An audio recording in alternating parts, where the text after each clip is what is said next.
बिहार चुनाव ऐतिहासिक है। बिहार में रिजल्ट भी ऐतिहासिक है। इसमें दो राय नहीं कि चुनाव आयोग की विश्वसनीयता जो है वो काफ़ी कम हुई है। अगर आपको भरोसा नहीं है तो चुनाव में नहीं जाते। अब रिजल्ट सामने है, आपको एक्सेप्ट करना पड़ेगा। तो अगर आप चुनाव का विश्लेषण करना चाहते हैं तो आपको दोनों तरफ देखना पड़ेगा कि कमियां कहाँ रही है। निस्संदेह इसमें चुनाव आयोग भी शक के घेरे में है, लेकिन क्या आरजेडी या महागठबंधन शक के घेरे में नहीं है? तो आपको तो पहले एक्सेप्ट करना पड़ेगा कि आखिर चुनाव हुआ है या नहीं हुआ है। अगर वोटर के मन को अगर हम जान जाएं तो फिर चुनाव के मायने क्या रहेंगे। तो मैं कई इलाकों में गया तो वहां पर तो कांटे की टक्कर दिखाई पड़ रही थी। तो आप जिन जगह पर गए तो वहाँ का क्या नतीजा रहा?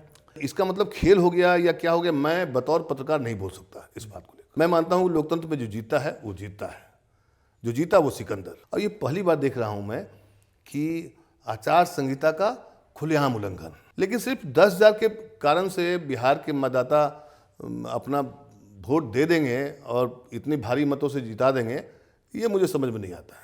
इस चुनाव में बहुत सारी इंटरेस्टिंग बात है। लालगंज एक विधानसभा क्षेत्र है जहां मुन्ना शुक्ला की बेटी खड़ी है। अपने आप में ये चैलेंजिंग वाला बात है कि वहां एक निर्दलीय उम्मीदवार खड़ा हुआ, उसको एक भी वोट नहीं मिला है, शून्य वोट मिला है। ये कैसे हो सकता है? मुख्यधारा की मीडिया में तो खबरें आना बंद हो गई हैं चूँकि वो सरकार के गुणगान में लगी हुई हैं। 1,22,000 वोट मिला आपको डिप्टी सीएम को, 1,22,000 दूसरे डिप्टी सीएम को।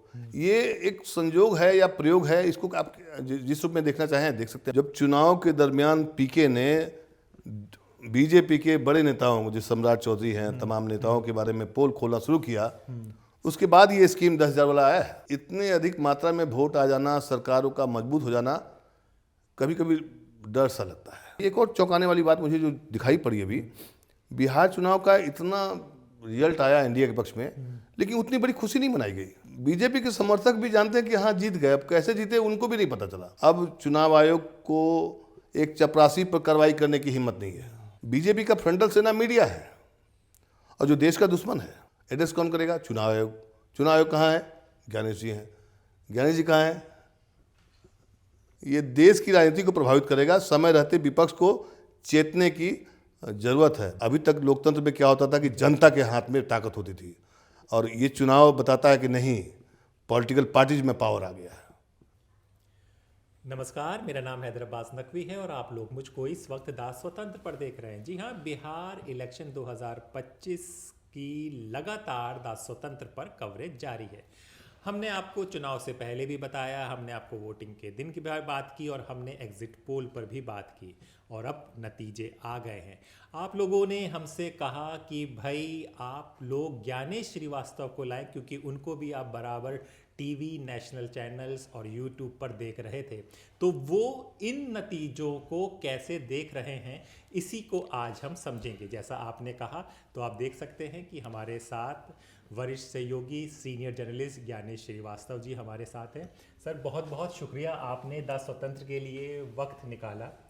चुनाव हो गए हैं, नतीजे आ गए हैं, आप बराबर मीडिया में रहे और आप बताते रहे क्या चल रहा है बिहार में। तेज प्रताप यादव की अगर हम बात करें तो तेज प्रताप का कंट्रीब्यूशन क्या है बिहार की राजनीति में, सिवाय उनके अगर आरजेडी को छोड़ दिया जाए तो उनकी पहचान क्या है?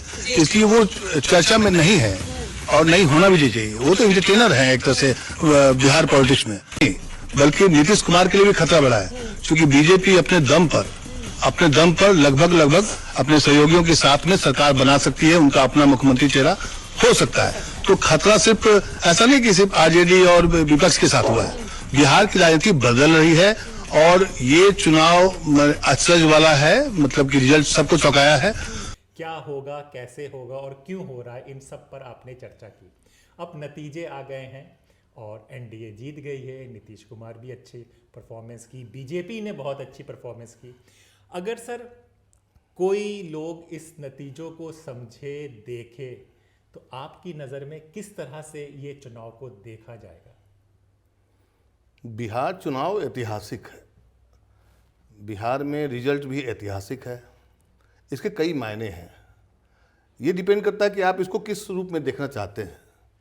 क्योंकि हर चुनाव में पिछले काफ़ी दिनों से जो देश में जो राजनीतिक दल हैं, चुनाव की प्रक्रिया, चुनाव आयोग पर सवाल उठाते रहे हैं, और इसमें दो राय नहीं कि चुनाव आयोग की विश्वसनीयता जो है वो काफ़ी कम हुई है। लेकिन अगर विश्वसनीयता कम हुई है या अगर आपको भरोसा नहीं है तो चुनाव में नहीं जाते। उसके पहले बहुत सारी तौर तरीके थे, आप उसको अपील कर सकते थे। अब रिजल्ट सामने है, आपको एक्सेप्ट करना पड़ेगा।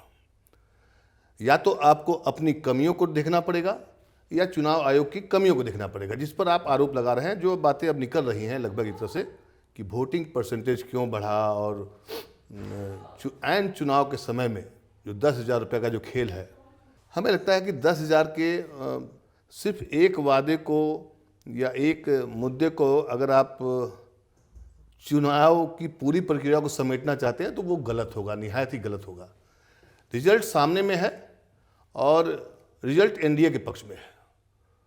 तो अगर आप चुनाव का विश्लेषण करना चाहते हैं तो आपको दोनों तरफ देखना पड़ेगा कि कमियां कहाँ रही है। निस्संदेह इसमें चुनाव आयोग भी शक के घेरे में है, लेकिन क्या आरजेडी या महागठबंधन शक के घेरे में नहीं है? क्या बातें नहीं आ रही हैं कि हाँ आपका एरोगेंस, कई पत्रकार विश्लेषकों का आपने सुना होगा, देख रहे हैं, मैं भी देख रहा हूँ, लोग बता रहे हैं कि उनका एरोगेंस काफ़ी गया या टिकट वितरण में काफ़ी अनियमितताएँ हुई, और इसमें दो राय नहीं कि कुछ कमियां आई हैं। लेकिन फिर सवाल उठता है कि अगर ये सब बातें तो पहले भी थी, 2020 में सबसे बड़ी पार्टी आरजेडी कैसे बनी? तो अगर आप चुनाव का विश्लेषण सही तरीके से करना चाहते हैं तो आपको तो पहले एक्सेप्ट करना पड़ेगा कि आखिर चुनाव हुआ है या नहीं हुआ है। आप बताइए, चुनाव हुआ कि नहीं हुआ? चुनाव तो हुआ। चुनाव हुआ, सभी पार्टियों ने चुनाव लड़ा। हाँ। और सब ने दावे क्या किए कि हम जीत रहे हैं, मेरी सरकार आएगी। हाँ। सरकार तो किसी की आई, और चुनाव में दो ही चीज़ होता है, एक हार एक जीत। तो इस वक्त अगर आप कहिए तो मेरे हिसाब से एनडीए को जो बहुमत आई है, हाँ बहुमत के इतना स्ट्राइक रेट कैसे हुआ, क्यों हुआ? लेकिन मैं आपको थोड़ी सी बात बता दूं हैदर, मैं अभी देख रहा था 2023 के बाद 13 राज्यों में विधानसभा चुनाव हुए, और जिन राज्यों में ये जो महिलाओं के खाते में पैसे डाले गए उसका स्ट्राइक रेट 90% रहा है, और इस बार एनडीए की जीत का भी स्ट्राइक रेट 90% है। थोड़ा अचंभित करता है, लेकिन लोकतंत्र में हम लोगों ने कई चुनाव देखे हैं। कई बार क्या होता है कि जो हमें दिखता है, अगर वोटर के मन को अगर हम जान जाएं तो फिर चुनाव के मायने क्या रहेंगे? आप बताइए, क्या लगता है आपको? वोटर के मन तो वोटर ही जानता है वो। और महत्वपूर्ण बात है कि मैं चुनाव के दरमियान कई इलाकों में खुद गया भी था। मतलब मैं दिल्ली आया बाद में, चूँकि मुझे टेलीविजन स्टूडियो में बैठना था, तो मैं कई इलाकों में गया तो वहाँ पर तो कांटे की टक्कर दिखाई पड़ रही थी, और जन सुराज एक बड़ा फैक्टर था, दिखाई पड़ रहा था ज़मीन पर। जो एनडीए के समर्थक थे वो भी कह रहे थे कि हमारा ही वोट काटेगा। फिर कुछ लोग आरजेडी के समर्थक मिले, वो बोले कि नहीं हमारा वोट काटेगा, एंटी इनकम्बेंसी का जो वोट आएगा उसमें बिखराव होगा। लेकिन यहाँ जस्ट उल्टा हो गया। तो आप जिन जगह पर गए तो वहाँ का क्या नतीजा रहा? बिल्कुल विपरीत। अब जैसे झाझा एक विधानसभा है, चकाय है। चकाय में तो खैर सुमित कुमार सिंह थे, वो पिछली बार निर्दलीय खड़ा हुए थे, इस बार उनको जेडीयू ने सिंबल दिया था, तो निर्दलीय होकर जीत गए थे 2020 में। निर्दलीय, वहाँ के बहुत लोकप्रिय नेता हैं नरेंद्र सिंह, उनके सुपुत्र हैं, उनका कामकाज भी है, सुमित सिंह का इसमें दो राय नहीं। लेकिन इस बार जो था मामला चल रहा था वहाँ भी, और जो निर्दलीय जो पार्टी से खड़े थे पिछली बार, जो हार गए थे, वो निर्दलीय खड़ा हो गए थे। तो लग रहा था कि भाई जीता हुआ कैंडिडेट निर्दलीय खड़ा हो गया है, और निर्दलीय जो जीता था वो पार्टी सिंबल मिल गया था जेडीयू का। लेकिन सुमित सिंह की वहाँ पर दावेदारी ज़्यादा दिखाई पड़ी थी, लेकिन क्लीन स्वीप हो गए, वो तो हुआ। एक और सीट मैंने देखा झाझा, वहाँ जयप्रकाश नारायण यादव एक ज़माने के सेकंड सीएम माने जाते थे। सेकंड सीएम मतलब होता था कि लालू यादव के बाद कोई अगर बहुत अच्छी पकड़ थी तो जयप्रकाश नारायण यादव की। हालांकि अब केंद्र में मंत्री रहे, कई बार पावरफुल मिनिस्टर माने जाते थे। तो झाझा विधानसभा में जब मैं घूम रहा था तो वहाँ लोगों ने कहा कि इस बार जयप्रकाश बाबू काफ़ी उनकी उम्र हो गई है, इसलिए सम्मान के साथ में, क्योंकि उनके बारे में एक खासियत ये है कि वो विनम्र नेता है। मतलब ये नहीं कि कोई जैसे आरजेडी के बारे में कहा जाता है कि एरोगेंस नेता है, एक सीजन नेता है, एक मजबूत नेता। और उनके सामने में कौन थे? दामोदर राउत। और झाझा में दामोदर राउत पिछले 3 बार से जीत रहे थे, तो लेकिन उनके प्रति ये था कि ये ना बुरा करते हैं ना किसी का सही करते हैं। और तीसरे वहाँ कैंडिडेट आ गए थे एक एनडी मिश्रा जनसुराज से। तो जन सुराज से जो एनडी मिश्रा साहब सर, उनके बारे में क्या है, वो प्रैक्टिस करते हैं, रहते हैं देवघर में, लेकिन अपने इलाके के जितने भी मरीज आएंगे उनको फ्री ऑफ कॉस्ट या कम दामों में वो इलाज करते थे। अब बड़ा उनकी बहुत अच्छी उनकी पकड़ थी। तो मैंने कई अपने मित्रों से जो हमारे कॉलेज ज़माने में वहाँ पर हैं, तो मैंने बात की, तो पूछा, बोला लोगों ने कि एनडी मिश्रा साहब 10 से 15 हज़ार वोट ला सकते हैं, लेकिन वोट नहीं आया, 6,000 के आसपास आया। हाँ, तो देखिए अब इसका मतलब खेल हो गया या क्या हो गया, मैं बतौर पत्रकार नहीं बोल सकता इस बात को लेकर। मैं मानता हूँ लोकतंत्र में जो जीतता है वो जीतता है, जो जीता वो सिकंदर। तो सर फिर बड़े भाई की भूमिका किसने निभाई? ज्ञानेश कुमार जी ने? इसमें दूरा नहीं, मेरा नाम भी ज्ञानेश श्रीवास्तव है और मैंने कई अपने नेताओं से अपील की है ट्विटर के माध्यम से कि अभी जब भी ज्ञानेश कुमार का जिक्र करें तो ज्ञानेश गुप्ता जी कहें, क्योंकि मैं खुद ज्ञानेश श्रीवास्तव हूँ। और मैंने अपने ट्विटर में भी राहुल गांधी को टैग किया और कई नेताओं को टैग किया कि भैया ज्ञानेश जी ज्ञानेश जी की भूमिका तो बिल्कुल दिखाई पड़ी कि वो नेग्लिजेंस है, उन्होंने सपोर्ट किया है, इसमें दो राय नहीं। अगर आप बहुत सलीके से सोचेंगे देखेंगे तो मुझे लगता है कि ज्ञानेश जी की भूमिका को भी आने वाले समय में उसको रेखांकित किया जाएगा, उसको एग्जामिन किया जाएगा। एन चुनाव के वक्त में आपको पता है कि चुनाव का जो आचार संहिता है वो लागू होने के बाद आप घर से किसी आदमी को उठा करके वोटिंग सेंटर पर नहीं ले जा सकते हैं। कई राज्यों में, आप आंध्र प्रदेश, तेलंगाना में जो ऑनगोइंग मुद्दे थे, मतलब कि जो योजनाएं थी, उसमें पैसा रोक दिया है चुनाव आयोग ने कि नहीं अभी आप नहीं डाल सकते हैं, ठीक चुनाव खत्म हो जाएगा, 1 महीने के बाद आप उसको डालिए। और ये पहली बार देख रहा हूँ मैं कि आचार संहिता का खुलेआम उल्लंघन। लेकिन मैं फिर आपको इसमें एक और बात जोड़ूंगा, पैसा डाला गया है, हर एक विधानसभा में महिलाओं को मिला है और उसकी संख्या अच्छी खासी है, लेकिन सिर्फ 10,000 के कारण से बिहार के मतदाता अपना वोट दे देंगे और इतनी भारी मतों से जिता देंगे, ये मुझे समझ में नहीं आता है। अब मैं इसे सहमत नहीं हूँ। ये गेम चेंजर साबित हुआ है, एनडीए के लिए एक तरह से गेम चेंजर साबित हुआ है, लेकिन सिर्फ 10,000 के डालने से और जीविका दीदी के सेंटर पर घूमने से वोटर के मन को अगर आप चेंज कर देंगे, ऐसा नहीं हो सकता है। क्योंकि मैं आपको बताऊँ, उसमें से कुछ वोटर हैं जो यूथ हैं, जो पटना की सड़कों पर मार खाए हैं, लाठियाँ खाई हैं, बेरोजगार पेपर लीक को लेकर के, तमाम घोटालों को लेकर के, वो कैसे आपको उनके घर में मान लिया 10,000 मिल गया और तू कैसे देगा वोट? लेकिन हाँ, इंटरेस्टिंग बात बहुत है इस चुनाव में, बहुत सारी इंटरेस्टिंग बात है।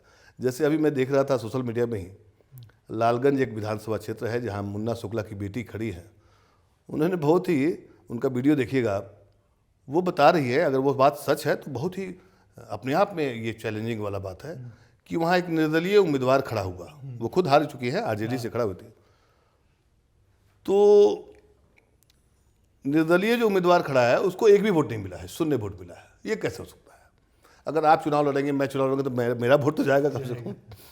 तो ये समझ से परे है। मैं आपको, क्योंकि मैं इंटरटेनमेंट से जुड़ा हुआ हूँ, नाम फिल्म का याद नहीं आ रहा, शाहरुख खान की एक फिल्म थी, टूटा सितारा तो मांगा था रब से, इसका गाना था। तो शाहरुख खान ना पढ़ाई में बड़ा नालायक सा था, उसकी दोस्ती एक डॉन से हो जाती है और वो कहता है कि भाई पापा हैं, पास करा दो। तो पार्टी हो तो कहता है पास हो गया, तू पार्टी कर, पास हो गया। तो पार्टी कर, पास हो, तो वो देखते कि सब बड़े ही खुश हैं, तो डॉन ने उसको 100% दे दिया। तो वो डॉन से आता है कि भाई केवल पास ही कर देता, 100 दे के वो।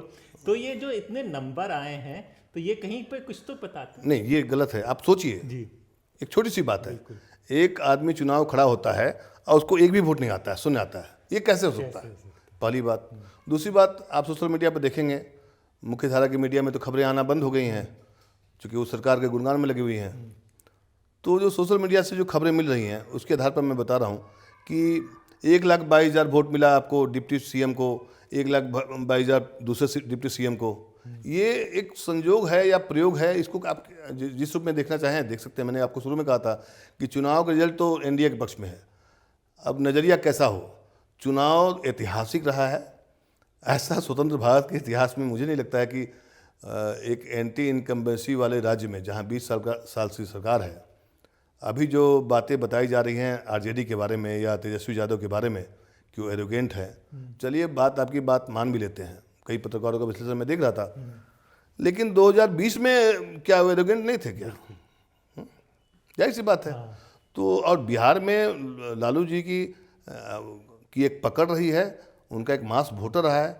वो सारे वोटर कहाँ भाग गए, कहाँ चले गए? और ज़मीन पर आप काम करेंगे, जैसे मैं भी गया था ज़मीन पर देखने के लिए, तो बतौर पत्रकार हो सकता है मैं फेल कर जाऊं, मेरा आकलन गलत हो जाएगा, क्योंकि मैं सेफोलॉजिस्ट नहीं हूं, मैं एक पत्रकार हूं। तो पत्रकार के नज़रिए से दिखाई पड़ रहा था कि कई जगह पर मुकाबला ठीक ठाक है। लोगों में नीतीश कुमार को लेकर उतना गुस्सा नहीं था जितना कि बीजेपी के जो दो चेहरे थे। और चुनाव के दरमियान अगर आप पूरे सिलसिलेवार तरीके से देखिएगा, जब चुनाव के दरमियान पीके ने बीजेपी के बड़े नेताओं, जो सम्राट चौधरी हैं, तमाम नेताओं के बारे में पोल खोलना शुरू किया, उसके बाद ये स्कीम 10,000 वाला आया है, उसके बाद लाया गया है। मतलब कि बीजेपी 24/7 काम करती है, अच्छी बात है, लेकिन इतने अधिक मात्रा में वोट आ जाना, सरकारों का मजबूत हो जाना, कभी कभी डर सा लगता है।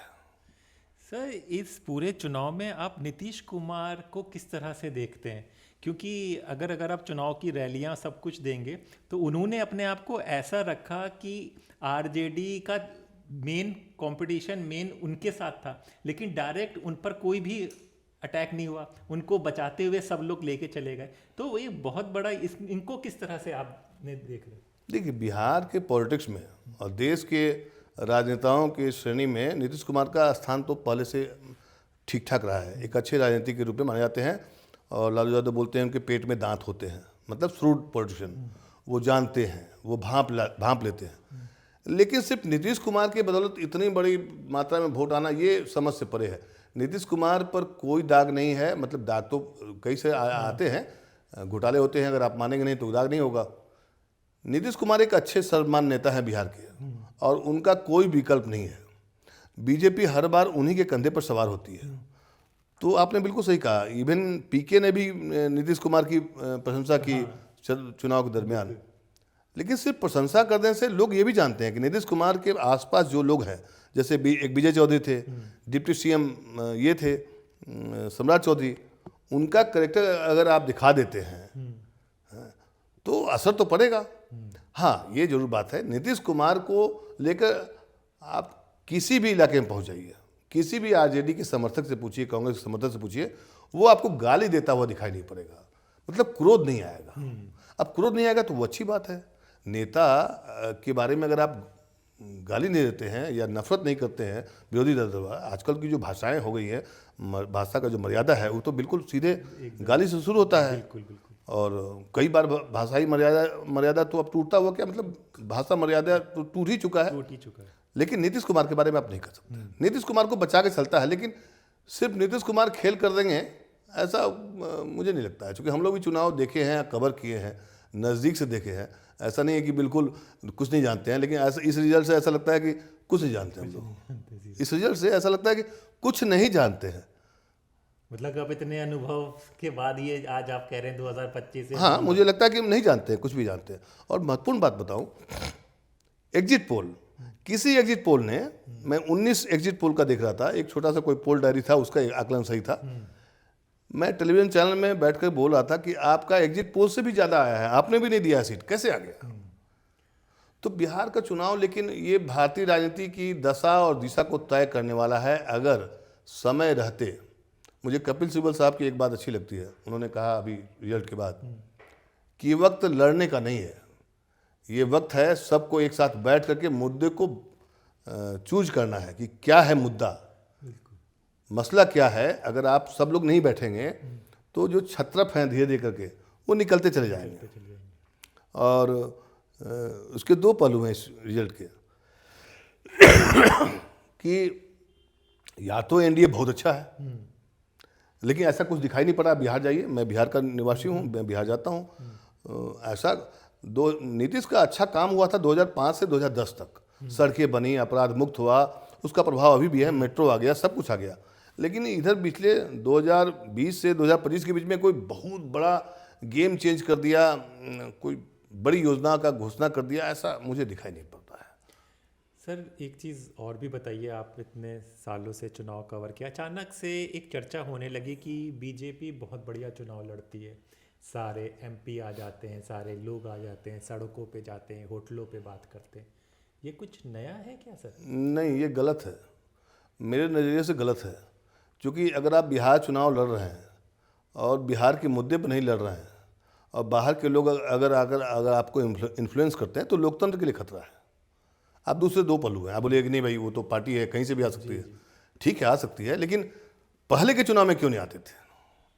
पहले के चुनाव में भी बाहर के कार्यकर्ता आते थे, लेकिन सीमित मात्रा में। अब तो आपने इसको व्यापार बना दिया कि मुझे जीतना है, मुझे ये एक टेंडर हो गया एक तरह से। चुनाव आयोग की जो घोषणा होती है, ऐसा लग रहा है टेंडर घोषित कर दिया है, अब आपको बिड करना है कि हमें हासिल करना है। जनता के मुद्दे तो खत्म हो गए। अब बताइए, प्रशांत किशोर का हार जाना या प्रशांत किशोर की पार्टी का हार जाना, ये क्या बताता है? आपको पता है इससे सबसे बड़ा झटका क्या होगा कि अच्छे लोग नहीं आएंगे राजनीति में। और जब अच्छे लोग राजनीति में नहीं आएंगे तो फिर क्या होगा देश का? हमारे मुद्दे कहाँ गए? अभी आप ये बताइए, एक और चौंकाने वाली बात मुझे जो दिखाई पड़ी अभी, बिहार चुनाव का इतना रिजल्ट आया एनडीए के पक्ष में, लेकिन उतनी बड़ी खुशी नहीं मनाई गई। हाँ, कहीं भी आप बिहार में चले जाइए, बीजेपी के समर्थक भी जानते हैं कि हाँ जीत गए, अब कैसे जीते उनको भी नहीं पता चला। तो इसके दो पहलू हैं। मुझे लगता है कि अगर लोकतांत्रिक प्रक्रिया को मानते हैं तो मानिए कि हाँ जीत हो गई। अगर आप इस पर विश्लेषण करना चाहते हैं तो इसके कई पहलू हैं। चुनाव आयोग की जो भूमिका है, ऐन चुनाव के समय में ट्रेन में भर के ले आना, ये आचार संहिता का न केवल उल्लंघन है, बल्कि मैं पिछले मुख्य चुनाव आयोग का मैं भाषण सुन रहा था। उन्होंने कहा कि मेरे समय में मैंने कांग्रेस के 4 बड़े नेताओं को चार्जशीट किया था, अब चुनाव आयोग को एक चपरासी पर कार्रवाई करने की हिम्मत नहीं है। अब अगर आप ही बताइए, मैं भी पत्रकार, आप भी पत्रकार, तो हम लोग अपने पेशे के बारे में तो बहुत बढ़िया तरीके से जानते हैं ना कि क्या सही है, कौन सही पत्रकार है, कौन गलत पत्रकार है। अब ऐसे कैसे खारिज कर देंगे आप? मुख्य चुनाव आयुक्त अगर कुछ बोल रहा है पुराना, तो कुछ तो बात में दम होगा। बिल्कुल। अब चार्जशीट तो दूर की बात है। दूसरी बात, इस बार चुनाव ऐसा हुआ, लगा कि इतना स्मूथ बढ़िया चुनाव तो कभी बिहार में हुआ ही नहीं। ना कोई बाईपोल हुआ, ना ये हुआ। मतलब जो भी प्लानिंग किया गया होगा, जिस तरह से भी प्लानिंग की गई होगी, अगर आप धांधली के हिसाब से सोचे तो फुल प्रूफ प्लानिंग है। अच्छा, लेकिन एक और पहलू है। मैं टेलीविजन स्टूडियो में बैठा हुआ था सुबह से, रिजल्ट की घोषणा 12-1 बजे तक 1-2 कैंडिडेट का हो जाया करता था। इस बार बहुत लेट हुआ, किसी ने उस पर ध्यान नहीं दिया। हाँ, 11-12 तक आ जाता था कि ये सीट ये जीत गए, हाँ, इतना जीत गए। बिल्कुल। ये 12-1 बजे तक 2 या 3 बजे के आसपास मैंने पूछा अपने एंकर सबसे कि भाई रिजल्ट आया कि नहीं कहीं से? तो नहीं सर, अभी आने वाला है, अभी आने वाला है। अब जिस 3 बजे तक कोई रिजल्ट नहीं आना, तो चुनाव की प्रक्रिया पर कई सारे सवाल तो संदेह उठाते हैं।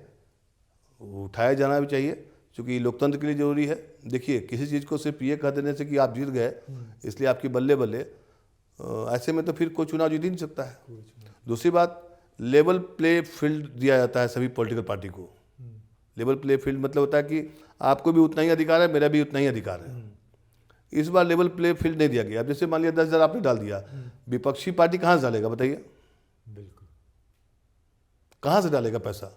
अगर पैसे डालने की परंपरा को स्टार्ट कर दिया जाएगा तो फिर तमाम जन सरोकार के जो मुद्दे हैं, सड़क, बिजली, पानी, रोजगार, स्वास्थ्य, शिक्षा, इन सब मुद्दे पर चर्चा ही बंद हो जाएगी। फिर अभी हम लोग बात कर रहे हैं ना, बिहार में चुनाव जीत गया। अभी आपका सवाल था कि मुद्दा क्या है? मुद्दा क्या था? पलायन बिहार का। रोजगार बहुत बड़ा मुद्दा है। एक चुनावी सभा में अमित शाह जी कहते हैं कि यहाँ पर जमीन ही नहीं है कि हम फैक्ट्री लगा सकते हैं, और उनके चुनावी घोषणा पत्र को उठा कर देख लीजिए, हर जिला में 10 फैक्ट्री बनाए। तो ये एक तरह से मजाक, कभी कभी लगता है कि मजाक हो रहा है देश में। पर सर, ये भी तो आप इसको भी समझाइए कि विपक्ष भी कोई मुद्दा नहीं उठाया। अगर उस वोट चोरी पे चला, लेकिन जैसे कि इन्होंने 30,000 का ऐलान आखिरी में किया, हर घर नौकरी को बताया, जिसका इनका मतलब बताया गया। अगर ये चीज़ शुरू में लेके चलते कि भाई इनको बताना क्या है, ये भी कंफ्यूज हो गए किस चीज़? नहीं, मैं नहीं मानता हूँ कंफ्यूज हो गया। विपक्ष कहीं से कंफ्यूज नहीं है। विपक्ष अपनी लड़ाई अपनी मजबूती से रखा है, और मुझे ऐसा लगता है कि जो प्लानिंग की थी, हाँ, मुख्यमंत्री का जो पद था उसका ऐलान करने में थोड़ा सा देरी हो सकता है, लेकिन उससे वोटर्स नहीं मतलब है। सबको पता था कि तेजस्वी यादव सीएम है। विपक्ष को आरोप लगा देना कि विपक्ष ने कुछ नहीं किया या उसकी रणनीति में कमजोरी थी, कहीं नहीं, ऐसा नहीं हो सकता है। चुनाव के पहले विपक्ष ने इतना बड़ा चुनावी घोटाला राहुल गांधी ने उजागर किया, वो तो विपक्ष के खाते में जा रहा है। अगर आप देखिए पहले के ज़माने में हम लोग देखते थे कि ऐन चुनाव के समय में मुद्दा किसने उठाया, मुद्दा क्या है, वोट चोरी का मुद्दा उठाया, चुनाव आयोग इस पर कुछ भी नहीं बोल रहा है। मैंने चुनाव आयोग के बचाव में बीजेपी के नेता बोलते हैं, बीजेपी के पक्ष में जो मीडिया है वो बोल रही है। तो इस चुनाव में सबसे बड़ा तो बीजेपी का एक तो से फ्रंटल सेना, जिसको हम बार बार हम अपने शब्दों में बोलते हैं, बीजेपी का फ्रंटल सेना मीडिया है और जो देश का दुश्मन है। लोकतंत्र का सबसे बड़ा दुश्मन बीजेपी या मोदी जी या ये लोग नहीं है। जो खबरों को गुमराह कर दे, गायब कर दे, भ्रमित कर दे, सही खबर आपके पास तक ना पहुँचे, वो जो काम कर रही है मीडिया, वो सबसे बड़ा गुनाहगार है आज की तारीख में। हम अफसोस है कि हमको इस शब्द का इस्तेमाल करना पड़ रहा है, लेकिन सच मायने में विपक्ष की भूमिका में मुझे कहीं कोई कमी दिखाई नहीं पड़ती है, कोई कमी नहीं। आप देखिए, यही मोदी जी, यही अमित शाह, झारखंड का चुनाव हुआ था, मैं था, जहाँ घुसपैठिया का नारा लगाया वहाँ नहीं मिल पाए, ठीक है। आप बिहार में सक्सेस आते हैं, तो ऐसा नहीं है कि चुनाव के एक बार जीत जाने से आपको हम दे देंगे कि आप महान आदमी हैं और जो कांग्रेस है या आरजेडी है खराब है। हाँ, कई सारी कमियां हो सकती हैं। अब चुनाव के बाद तो विश्लेषण होता है, जो हार गया उसका तो विश्लेषण करेगा ही आदमी, लेकिन आप ये नहीं कह सकते हैं कि विपक्ष की रणनीति में कोई कमी थी। मुझे ऐसा अभी तक नहीं लगा कि विपक्ष की रणनीति में कोई कमी थी। अब जो एरोगेंस की बात हो रही है, टिकट वितरण का है, ये एक छोटी छोटी बातें हैं, लेकिन पूरा रिजल्ट ऐसे क्लीन स्वीप हो जाएगा, क्या आप सोचे थे? क्या आपको उम्मीद थी? नहीं, बिल्कुल भी नहीं थी। सर एक चीज़ फिर ये भी समझाइए कि अगर हम कहें कि एनडीए ने जंगल राज और जो लालू प्रसाद के परिवार का अंदरूनी मामला था, उसको भी बहुत मजबूती से लोगों को समझाने की कोशिश की? मेरे नज़र में बिल्कुल नहीं, क्योंकि जंगल राज के हम खुद शिकार रहे हुए हैं। मैं दिल्ली में आया उस समय वाकई जंगल राज का, मैंने जंगल राज नहीं कहेंगे उसको, अव्यवस्था थी बिहार में, और हम लोग उसी अव्यवस्था के शिकार हुए, रोजगार नहीं मिला, दिल्ली शिफ्ट हुए। लेकिन जंगल राज तो भाई साहब, या जो भी अव्यवस्था थी उस वक्त थी, थोड़ा बहुत उसको माना जा सकता है, इसमें दो राय नहीं है। लेकिन उसके बाद सरकार बदली, उस अव्यवस्था को खत्म किया गया। तो जब एक चीज़ को, मान लिया ये गंदगी है, अब आपने आके इस गंदगी को साफ कर दिया, तो फिर गंदगी कैसे आ सकता है? जब तक इसके पास पावर नहीं होगा तब तक नहीं आ सकता है। तो 20 साल से सत्ता में आप हैं, तो कहाँ से जंगल आ जाएगा? तो ये मैंने कहा ना कि ये एक गलत व्याख्या है, व्याख्या गलत है। मीडिया ने तो खूब ही प्रचार किया। मीडिया किसका है? मीडिया किसका है? तो ये नहीं मानता हूँ कि जंगल राज की वजह से लोग भाग गए। उनके बाद जो लालू यादव के से नाराज थे पहले, वो आज भी नाराज है, आज भी नाराज है। लेकिन आप ये समझिए कि उनकी पार्टी में सवर्ण की भी सीट मिलता है, भूमियार लोग भी हैं, राजपूत भी है, सब लोग हैं, ऐसा नहीं है नहीं है। ये जंगल राज को, जंगल राज की कहानी पता है आपको? जंगल राज क्या था? नहीं, बताइए। पटना हाई कोर्ट ने जंगल राज किसके बारे में कहा था? शायद मेरे ख्याल से जो काम एमसीडी इन सब का, नगर निगम में जल भराव हो गया था, उस पर जंगल राज की टिप्पणी। जंगल राज बना लिया क्या आपने? उसको आदमी उठा लिया यहाँ पर। लालू यादव जी के शासनकाल में बहुत सारी अव्यवस्थाएं थी, इसमें दो राय नहीं। भ्रष्टाचार हुआ जिसके कारण वो जेल में है, इसमें दो राय नहीं। भ्रष्ट राजनेताओं की लिस्ट में अगर उसको शामिल होता है तो एक प्रतीक हो गए हैं लालू यादव जी। इसको आप, इससे इनकार नहीं कर सकते हैं आप कितना भी। हालांकि उसका एक दूसरा पहलू है कि सामाजिक न्याय के पुरोधा भी हैं। बिहार में दलितों और पिछड़ों को आवाज़ देने वाले लालू यादव ही हैं। लेकिन इसके एवज में उन्होंने जो गलतियां की उसका भुगतान उनको करना पड़ा, सत्ता उनके हाथ से चली गई। लेकिन किसी चीज़ को एकदम एक्सट्रीम पर ले जाना, जैसे जंगल राज, जैसे मैंने भाषण में सुना कट्टा वाली बात, ये वाली, तो भाई साहब सरकार तो आपकी है, मेरे घर में रह करके और आप हमको कट्टा दिखाएंगे, ऐसा होता नहीं। ये सब चुनावी शिगुफा है, चूँकि अब विश्लेषण नहीं किया जाता है। अब विश्लेषण नहीं किया जाता है इन बातों को लेकर के कि पिछले चुनाव में क्या बातें थी और इस चुनाव में क्या बातें हैं। पिछले चुनाव का भी भाषण देख लीजिए पलट करके आप, यही मोदी जी का या अमित शाह जी का, आक्रामक तरीके से भाषण दिया करते थे लोग। अब नहीं है बातें। महत्वपूर्ण बात देखिए, मीडिया जिन बातों को, चुनाव के समय ही आर.के. सिंह जो गृह सचिव थे, मंत्री रहे हुए हैं, 7 साल मंत्री रहे, ऊर्जा मंत्री, उन्होंने बिहार के ही मुद्दे पर बोला कि 62,000 करोड़ का घोटाला हुआ है। कहीं चर्चा हुई? तो ये चर्चा ही नहीं होती है, विमर्श में नहीं लाया जाता है। आपने जंगल राज की बात, तो आपने कोई सवाल ही जंगल राज का पूछा, आपने कोई भी बिहार का नागरिक ये नहीं बता रहा है कि पलायन का मुद्दा कहाँ गया, या आर.के. सिंह ने जो बात उठाई थी उस पर कोई चर्चा ही नहीं हुई, उनको बीजेपी से निष्कासित कर दिया गया। तो देखिए, देश की राजनीति बिल्कुल बदल चुकी है। ये बहुत ही आक्रामक शैली से, मैंने कहा ना कि ऐसा लगता है कि ये टेंडर निकल गया है, बिड हासिल करना है, किसी कीमत पर बिड हासिल करना है, और उसके बाद सड़क या पुल का निर्माण ऐसे कर देना है, भाड़ में जाए जनता। ये दुखद पहलू है। लोकतंत्र के कई अच्छे पहलू हैं, लेकिन ये भी एक दुखद पहलू है। मुझे ऐसा लगता है कि अब विपक्षी पार्टी इस बात को लेकर नहीं समझेगी। आप वोट चोरी नहीं होने देंगे। राहुल गांधी ने कहा था हम बिहार में वोट चोरी नहीं होने देंगे, तो चोरी तो हुई होगी। अब एक पुष्पम प्रिया चौधरी जी हैं, दरभंगा से प्लूरल्स पार्टी बनाई थी उन्होंने, पिछले चुनाव में हवाई नेता के रूप में उनको लोगों ने घोषित कर दिया, वो हार गई। इस बार खुद बेचारी दरभंगा से खड़ी हुई हैं। उनका भी आप सोशल मीडिया पर देखिए कि उनके परिवार का वोट भी उनको नहीं मिला। अब दिक्कत यह है कि छोटी छोटी बातें, लंदन से पढ़ी हुई लड़की है, आप ये बताइए, पढ़े लिखे लोग अगर बात को उठा रहे हैं तो उसको एड्रेस करना चाहिए। एड्रेस कौन करेगा? चुनाव आयोग। चुनाव आयोग कहाँ है? ज्ञानेश जी हैं। ज्ञानेश जी कहाँ हैं? गायब हैं। तो बिहार की राजनीति में इस बार का जो रिजल्ट है, ये देश की राजनीति को प्रभावित करेगा। समय रहते विपक्ष को चेतने की जरूरत है। विपक्ष की रणनीति में कहीं कमी नहीं आई है, लेकिन अब जो आप आगे रणनीति बनाएंगे उसमें आपको समय रहते कुछ ऐसे फैसले लेने पड़ेंगे, मिल बैठ करके बात करनी होगी, किसी एक को नेता आपको बनाना होगा, तभी बात आगे बढ़ेगी।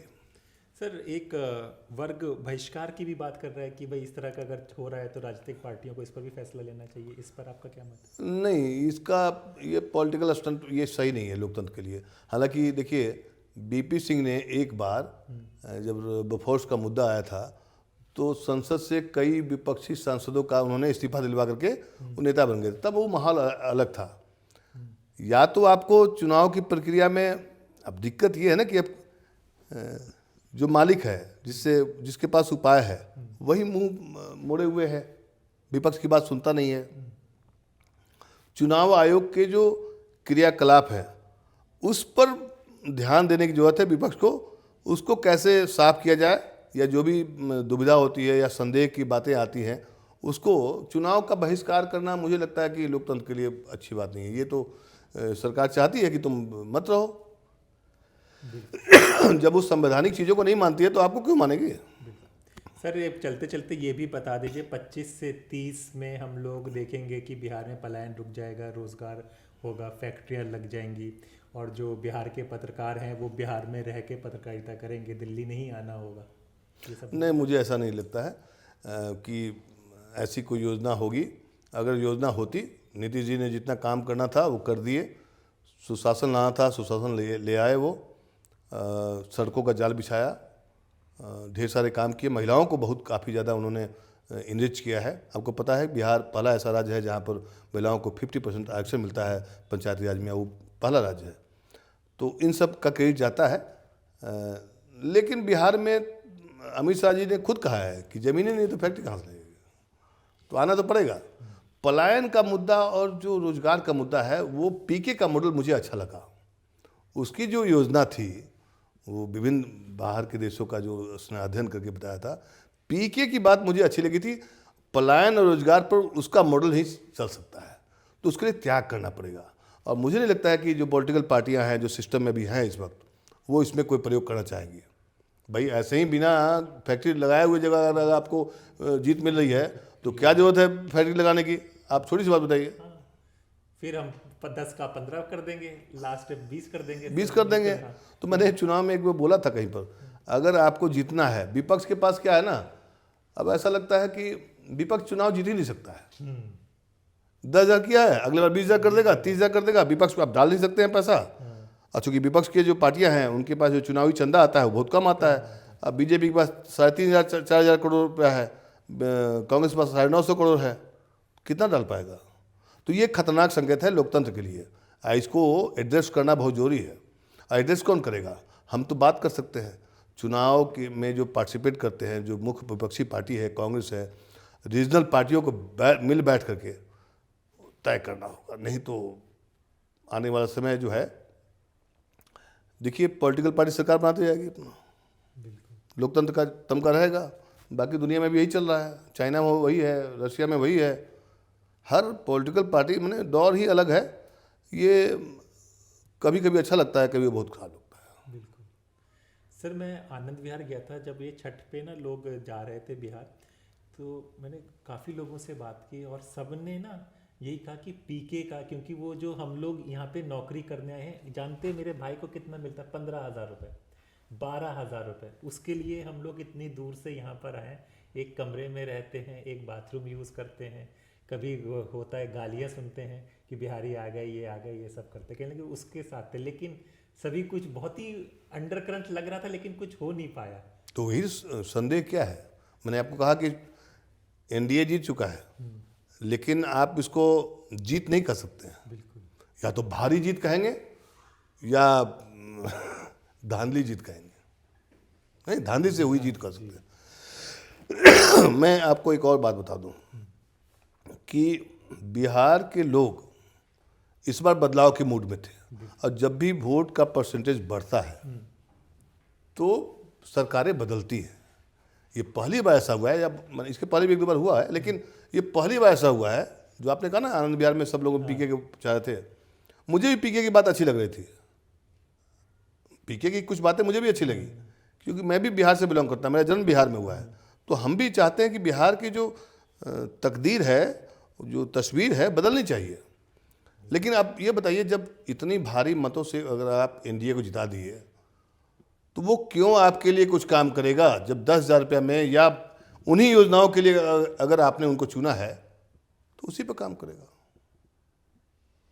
आने वाला वक्त मुश्किल है सर?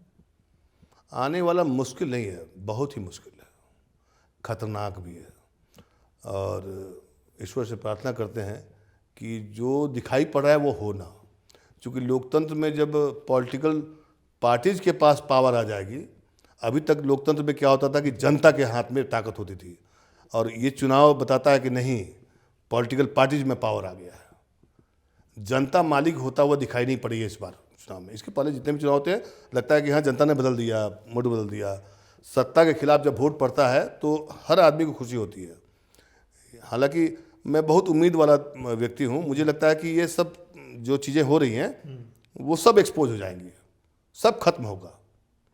हाँ होगा। इमरजेंसी भी हम लोगों ने देखा है, ठीक है, और अभी भी इमरजेंसी की तरह ही काम किया जा रहा है, लेकिन बड़ा संस्थागत तरीके से काम हो रहा है। मैंने विपक्ष के आंखों में धूल जगी। आपने कहा कि राहुल गांधी पर मुझे हंसी आ रही है, उन्होंने कहा कि बिहार के युवा इस बार वोट चोरी नहीं होने देंगे। कहाँ से कर लिया? अगर अब आप बोलेंगे वोट चोरी, आप एक्सपोज किए जा रहे हैं, आप सबूत दे रहे हैं, चुनाव आयोग काम नहीं कर रहा है, सुप्रीम कोर्ट सो मोटो लेना चाहिए, नहीं काम कर रहा है। बहुत सारी चीज़ें हैं। आने वाला समय बहुत चिंता का विषय हो सकता है अगर यही रफ्तार से यही सब चीज़ें होती रही तो। लेकिन मैं बहुत आशावादी आदमी हूँ, लोकतंत्र पर मुझे बहुत भरोसा है, और मुझे पूरा उम्मीद है कि ये सब चीज़ें अभी जो दिखाई पड़ रहा है, जिससे डर लगता है कई बार, एक भारत का नागरिक होने की वजह से और पढ़े लिखे होने की वजह से, सिस्टम को जानते हुए भी, बहुत दिन चलेगा नहीं। सर एक और बिहार से नहीं लेकिन जुड़ा हुआ है, आप तेजस्वी यादव और अखिलेश यादव, इनको किस तरह से देखते हैं? दोनों में बहुत ज़मीन आसमान का अंतर है। ज़मीन आसमान का अंतर यह है कि तेजस्वी यादव के परिवार की जो लड़ाई अभी जो आप देखिए सामने में खुलकर दिखाई पड़ा, वो मामला उनके पास नहीं है। सिंगल आदमी है, निकल गए वो। दूसरी बात, वो मीडिया फ्रेंडली बहुत है अखिलेश यादव, तेजस्वी मीडिया फ्रेंडली नहीं है। जो बुनियादी अंतर दिखाई पड़ता है, आप उनसे सवाल करिए, बहुत ही शानदार जवाब मिलता है, ठीक है। और यूपी और बिहार के जो जातीय समीकरण है बिल्कुल अलग है ना। बिहार में डोमिनेंस बाकी जातियों का भी है, और ये बिहार में क्या किया है कि अति पिछड़ा को साधा है नीतीश कुमार जी ने, उसको आगे बढ़ाया है। अगर बिहार की राजनीति को समझना चाहते हैं तो कर्पूरी ठाकुर का एक जो मॉडल था उसको नीतीश कुमार ने आगे बढ़ाया है। पिछड़ों में भी बहुत सा चीज़ है। अच्छा, इस बार चुनाव में एक और चीज़ दिखाई पड़ा है, यादव डोमिनेंस ज़्यादा होता था।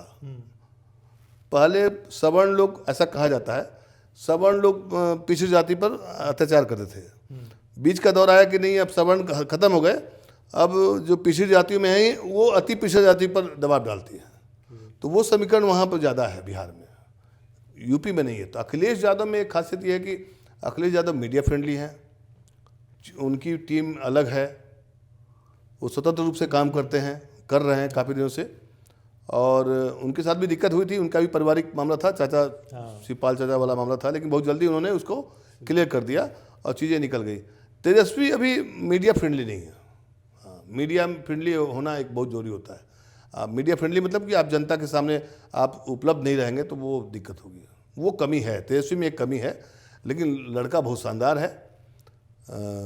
जिस तरीके से एक और इमेज बन गई, हेलीकॉप्टर वाली इमेज बन गई, नीतीश कुमार बाइक कार चले गए।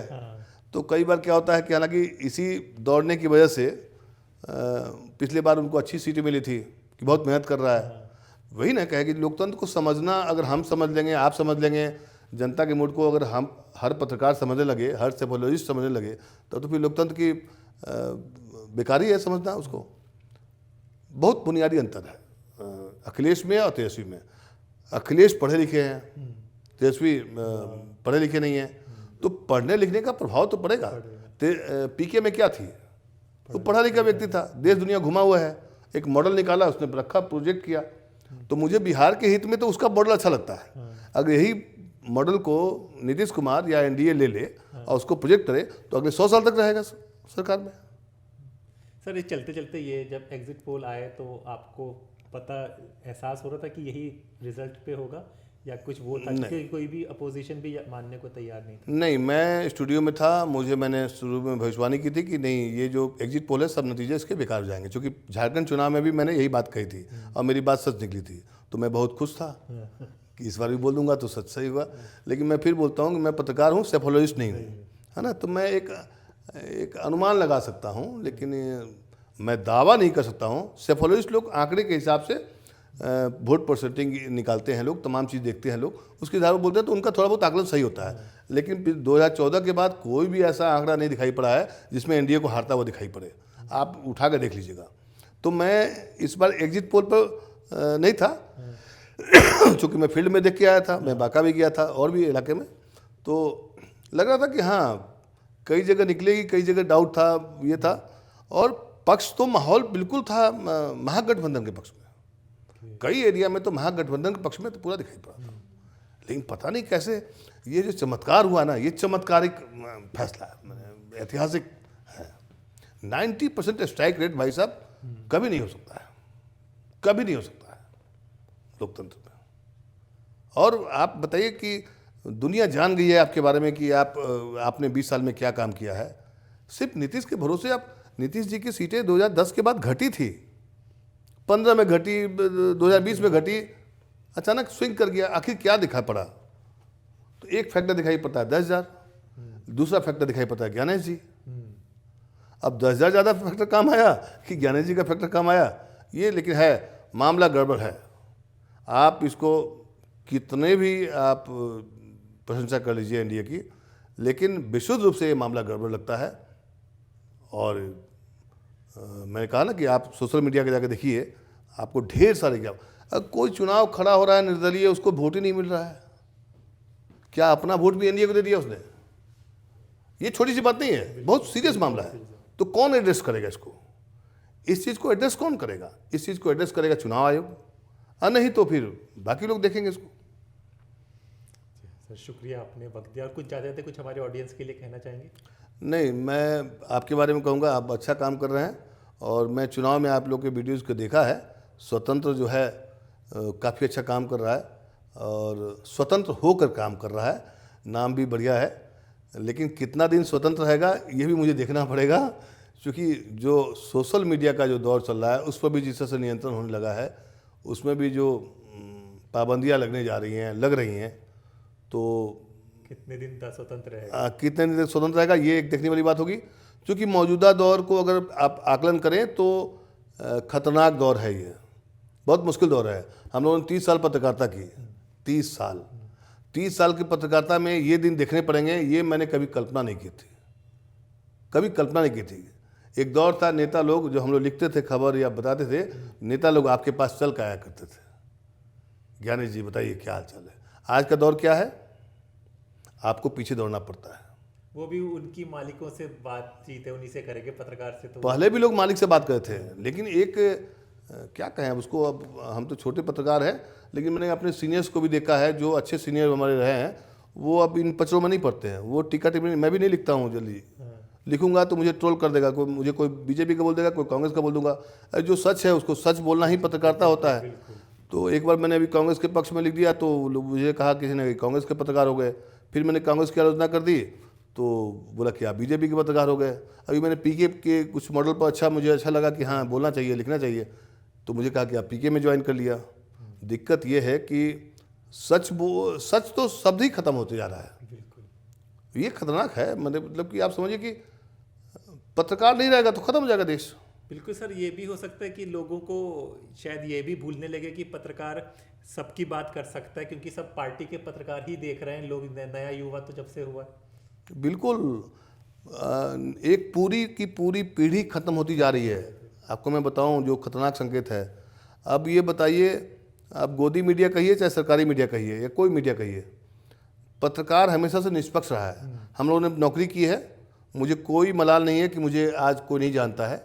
मुझे बस इस बात की खुशी है कि मैंने पत्रकारिता की, अपना परिवार पाला इसी पत्रकारिता की वजह से, सैलरी मिले, उसके अलावा कोई ना किसी नेता से चक्कर में था। सभी लोग नेता जानते थे, लोग मुझे बीजेपी कांग्रेस सभी लोग। दौर ही बदल चुका है। मीडिया, मैंने आपको एक लाइन बताया था बीच में, इस देश के पॉलिटिकल सिस्टम में, लोकतंत्र में अगर कोई दुश्मन है तो आज की मीडिया है। और मैं आपको बता दूं कि हमने 2002 में ज्ञानेश जी के साथ ही शुरुआत की थी, और जो थोड़ी सी हिम्मत है कि सही बोलने की, वो यहाँ से भी आई है। तो सर शुक्रिया, आपने हमें वक्त दिया इसी तरह से। नहीं हैदर, आप आगे बढ़िए और बढ़िया तरीके से काम करिए, क्योंकि बहुत कम ऐसे यूट्यूब चैनल हैं जिस पर खबरें दिखाई जाती है, जिस पर जैसे मैंने कुछ बातें बोली तो आपने मुझे टोका नहीं कि नहीं सर आप नहीं बोलिएगा। मैं टेलीविज़न चैनल में बैठता हूँ, कई बार मुझे कहा जाता है सर ये सवाल नहीं करिए। जैसे मैं एक चैनल में बैठा हुआ था, मैंने कहा कि भैया बीजेपी की सीट बढ़ गई, तो आप तुरंत एक पैकेज बनाइए कि क्या इस बार बीजेपी अपना मुख्यमंत्री बनाएगा। इतना चला सकते हैं हम लोग, बिल्कुल। लेकिन मुझे एंकर ने कहा कि नहीं सर हमारे यहाँ नहीं चलता है। तो क्यों नहीं चलता है भाई, आप खबर चलाइए। नीतीश जी हो सकता है मुख्यमंत्री बनेंगे, लेकिन बतौर पत्रकार तो हम लिख सकते थे ना कि हाँ इस बार लगता है बीजेपी अपना चेहरा प्रस्तुत करेगी। तो छोटी लगता है कि 25 से 30 बीजेपी का मुख्यमंत्री आ ही जाएगा। नहीं, मुझे लग रहा था अगर आप पैकेज चलाएंगे। मेरे साथ एक सहयोगी था, सहारा कहीं सहयोगी था, तो बोला सर अगर आप रहते ना तो आप पैकेज लिखवा दिए रहते, और मैं उसी को देता पैकेज लिखने के लिए। क्योंकि लिखने पढ़ने की परंपरा खत्म हो जाएगी ना, तो देश समझे कैसे। हमारे लिखने पढ़ने से पत्रकारों की पहले ऐसी समझ थी भाई साहब, मैं छोटा सा बताऊँ हैदर, कि जब हम अपने समाज में जाते थे या शहर में जाते थे तो लोग हमको घेर के पूछते थे कि हाँ ये पत्रकार है, ये जो बोलेंगे सच बोलेंगे, झूठ नहीं बोल सकते। अब तो हमको बोलता है आपको क्या पता, आपको कुछ नहीं पता। बहुत खराब दौर है इसको किसी भी रूप में। जो आने वाली पीढ़ी अगर मान लिया इस बात को नहीं समझेगी, क्योंकि सामाजिक सरोकार खत्म हो गया है, क्या सच है और क्या झूठ है, अगर इसकी बिटवीन द लाइंस को अगर आप नहीं समझेंगे तो फिर क्या समझेंगे। चलिए देखिए, उम्मीद है कि आप लोग कुछ समझना शुरू करें, और सबसे बड़ी बात है कि सवाल तो पूछना शुरू करें। सवाल तो पूछ ही सकते हैं, अपने आप से ही पूछिए सवाल, क्या ये सही है या गलत है, और जो कुछ होगा सही या गलत और आगे भी क्या होगा आपको दास स्वतंत्र इसी तरह से दिखाता रहेगा। तो अपने दोस्त हैदर अब्बास नकवी को इजाज़त दीजिए, फिर होगी मुलाकात ऐसे ही किसी चर्चा के साथ। तब तक के लिए नमस्कार।